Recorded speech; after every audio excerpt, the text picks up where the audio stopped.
कभी सोचा है कि 1970 के दशक में पले बढ़े लोगों की सोच थोड़े अलग क्यों लगती है? इसका जवाब मनोविज्ञान के पास हो सकता है। आइए इस बहुत ही दिलचस्प मौजू की गहराई में चलते हैं और समझते हैं कि आखिर उस पीढ़ी में ऐसा क्या खास था। ये सिर्फ कुछ शब्द नहीं है, ये एक एहसास है। ये उस दौर के बेफिक्र और आज़ाद बचपन की पूरी भावना को समेटे हुए हैं।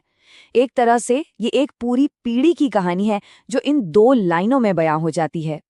देखिए, 1970 का दशक सिर्फ एक अलग जमाना नहीं था। इसे ऐसे समझिए कि ये दिमाग के विकास के लिए एक बहुत ही नायाब, एक बहुत ही दुर्लभ मौका था, जिसने उस दौर में पल बढ़ रहे बच्चों पर एक गहरी छाप छोड़ी। तो कैसा था ये जंगली और शानदार दौर? इसमें बड़ा होना असल में कैसा महसूस होता था? ये सिर्फ पुरानी यादें नहीं हैं, बल्कि ये वो माहौल था जिसने एक पूरी की पूरी पीढ़ी को एक खास शक्ल दी, एक खास तरीके से गढ़ा। इस अनोखी परवरिश का फॉर्मूला क्या था? असल में इसके 2 बहुत ही अहम हिस्से थे। एक तरफ थी पूरी आज़ादी और दूसरी तरफ थी सच्ची जिम्मेदारी। इन्हीं दोनों के मेल ने उस पीढ़ी को बनाया। अब जरा उस माहौल के बारे में सोचते हैं जो अपने आप में एक ट्रेनिंग ग्राउंड जैसा था। कोई स्कूल या क्लासरूम नहीं, बल्कि सीधी सीधी असली दुनिया की ट्रेनिंग, जहां बच्चे खुद सीखते थे। आज की दुनिया से देखें तो ये बातें सुनने में थोड़ी अजीब लग सकती हैं ना। घंटों तक कोई प्लान नहीं, कोई स्क्रीन नहीं, मम्मी पापा की ज्यादा निगरानी भी नहीं, और बस एक सीधा सा नियम। ये माहौल आज के डिजिटल बचपन से जमीन आसमान का फर्क रखता था। और ये फर्क देखिए कितना बड़ा है। एक तरफ कहा जा रहा है कि अपनी बोरियत का इलाज खुद ढूंढो, आत्मनिर्भर बनो, और दूसरी तरफ ध्यान भटकाने का एक आसान सा जरिया थमा दिया जाता है। यहीं से सोच में फर्क आना शुरू हो जाता है। तो ये तो हुआ माहौल, पर इस माहौल ने असल में चरित्र को कैसे घड़ा? चलिए अब इस पर बात करते हैं कि कैसे अनुभवों ने दिमाग पर सीधा असर डाला।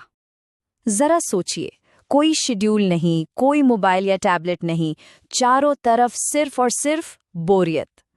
सुनने में ये एक चुनौती लगती है, लेकिन असल में ये दिमाग के लिए अपनी क्रिएटिविटी को जगाने का एक जबरदस्त मौका था।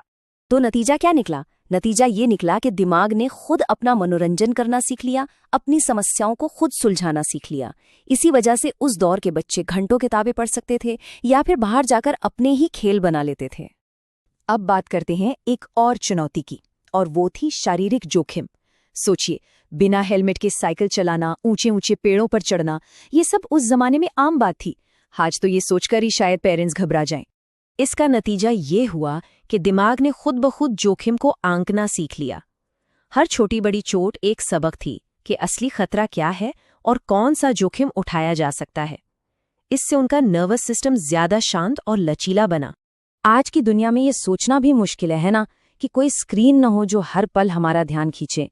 इसका मतलब था कि लोगों को अपने खुद के ख्यालों के साथ अकेले रहना सीखना पड़ा, एक ऐसा हुनर जो आज बहुत कम देखने को मिलता है। और इसका नतीजा था अकेलेपन में भी सहज रहने की क्षमता। ये आज की रिसर्च से कितना अलग है। आज की रिसर्च दिखाती है कि कुछ लोग तो चुपचाप बैठने के बजाय खुद को हल्का बिजली का झटका देना पसंद करेंगे। लेकिन 70 के दशक की पीढ़ी ने सीखा कि बोरियत कोई इमरजेंसी नहीं, बल्कि कुछ नया सोचने का एक मौका है। तो इस पूरी कहानी का, इस अनोखी परवरिश का नतीजा क्या निकला? कौन से ऐसे खास गुण हैं जो उस पीढ़ी में विकसित हुए? चलिए अब उन 5 खास मनोवैज्ञानिक लक्षणों पर एक नजर डालते हैं। तो ये हैं वो 5 खास गुण, और ये सिर्फ आदतें नहीं हैं, इसे एक तरह का साइकोलॉजिकल टूल किट समझिए। ये वो तरीके हैं जो उनके दिमाग में इतनी गहराई तक बैठ गए हैं कि वो आज भी दुनिया को उसी नजरिए से देखते हैं। जो आखिरी 2 गुण हैं, एनालॉग धैर्य और बिना निगरानी वाली स्वायत्ता, वो भी बहुत दिलचस्प हैं। मतलब उन्होंने हर चीज के लिए इंतजार करना सीखा, चाहे वो टीवी पर आने वाला हफ्ते का शो हो या खत का जवाब। और उन्होंने अकेले ही दुनिया को समझना और अपने फैसले लेना सीखा। ये बात सुनने में थोड़ी चौंकाने वाली लगती है, लेकिन ये उस जमाने और आज के जमाने के बीच के फर्क को साफ साफ दिखाती है। और यहीं से हम अपने आखिरी हिस्से पर आते हैं। तो सवाल ये उठता है कि क्या ये सारे गुण आज की इस तेज रफ्तार डिजिटल दुनिया में पुराने पड़ चुके हैं? शायद नहीं। हो सकता है हमें बस अपना नजरिया बदलने की जरूरत है। देखिए, आज की दुनिया जिसे शायद रूखापन समझती है, वो असल में काबिलियत हो सकती है।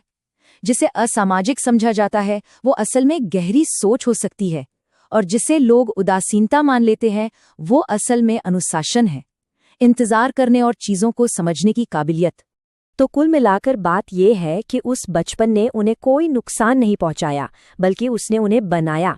हाँ, वो अनुभव आज की नज़र से खतरनाक लग सकते हैं, लेकिन असल में उन्होंने ही उन्हें मजबूत, लचीला और आत्मनिर्भर बनाया।